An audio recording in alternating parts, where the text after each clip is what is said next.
This is Venezianico's most artistic dial yet, but did you know it's also remarkably complex and an engineering feat?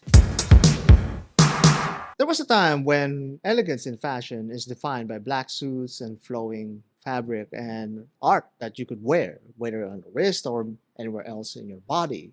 But nowadays, when you look at what is defined as art nowadays, say, for example, in popular fashion events such as the Met Gala, you're treated with this and this and this.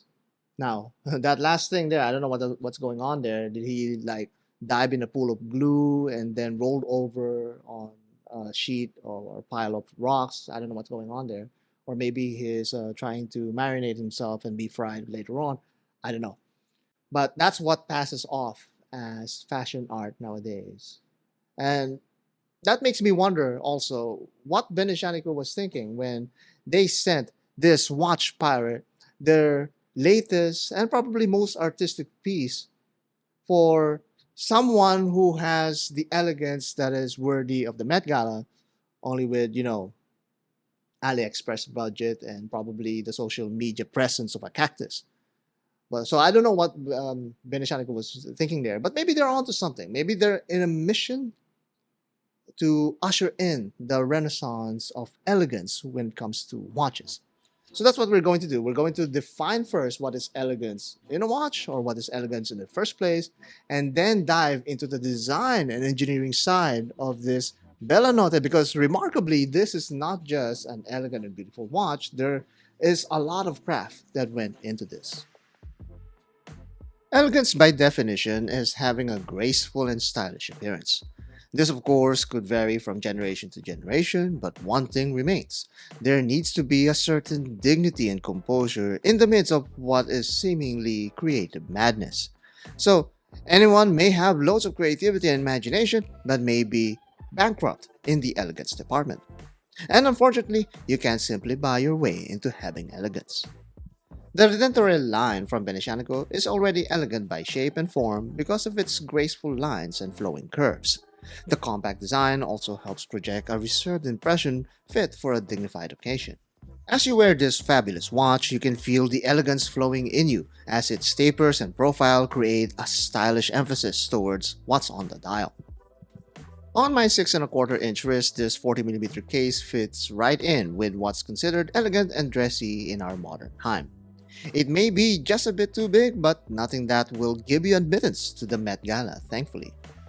Whether on your wrist or off, the crown is easy to operate as its onion shape and grips have enough surface to work with. This uses the seldom seen NH05 movement that's perfect for that small dial configuration. This, however, has a ghost date, one of the only things that I wish this watch didn't have. What it does have is a lot of appreciation for art and Venice.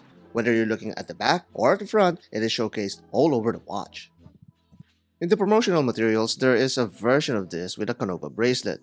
I have an narrative with such a bracelet, but unfortunately I could not swap the bands around. It seems that it uses a different ending configuration, so that's another thing to keep in mind. My unhealthy fixation with band swapping, however, knows no bounds, so I still found a way to pirate away a bracelet from another watch. This really shiny 5-link bracelet takes full advantage of the Bellanotte's shiny case surface, and it gives it a bit more masculinity with its straight cut profile. Fact, this came from the De Guzman DG13, an equally small watch that uses the NH05 movement. A finer Milanese bracelet would also be amazing with this watch. That would likely fit with this case more because of the elegant curves and tapers. But arguably where the Bellanotte shines is with the straps that stay out of the way and not detract from the ornate dial. This leather strap has a minimal surface texture, giving it a subtle pop of color that's just enough to pair with your attire, and then leave the dial to handle the rest of the work. Another great feature of this case is its option to install straight edge straps like this and curved edge straps like its default blue leather band. The secret to that is having two sets of lug holes. The outer lug holes clears enough space away from the case wall, while the inner lug holes force you to use curved spring bars to hug its case curves. It's a good exercise, but I think if we compare this lighter strap against the default blue leather strap from the Bellanotte, it's clear that the original fits this watch way better. It simply matches the aventurine part of the dial closer, and it's got that smooth surface that complements the dial. I prefer this setup more than the Canova bracelet, really. It's a testament to Venezianico's eye for elegance. There are some instances that showing less of the material can be polarizing for the viewer. When it comes to aventurine, many of us fans have the inclination to expect that this hard to process material will be used to its maximum capacity. We expect it to be used all over the dial, like this Sola Starlight. On the Bellanotte, the material takes a step back in favor of the Redentore's heftier yet familiar case impression and the overall artistic expression of the dial.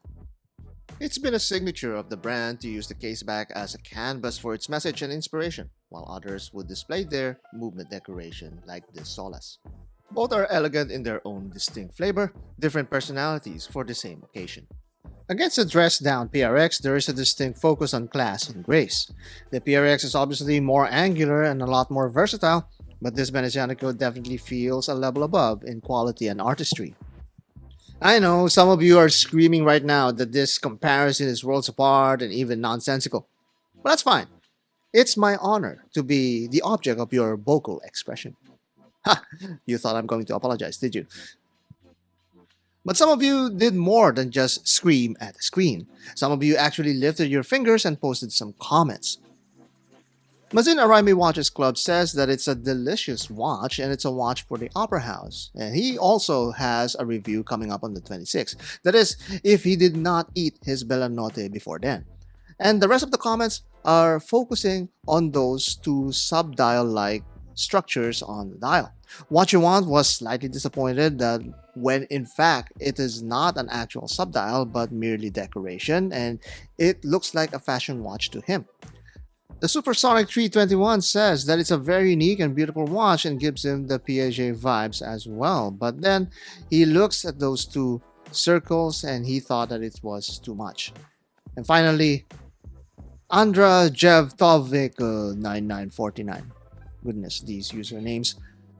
He says, it looks like Mickey Mouse in Venice to him. I cannot fault any of you if that is the thing that you fixate on when you see the Bellanotte. These subdial-like structures do come off as some sort of complication, but in fact they are aesthetic decoration. With the smooth strap and unintrusive nature of the buckle, it really shifts your focus on the watch case. These straps, of course, are handmade in Italy, so they are pretty well made despite what I may make them sound to be. And who can forget the case bag that has been the signature area where Venezianico expresses their artistic side.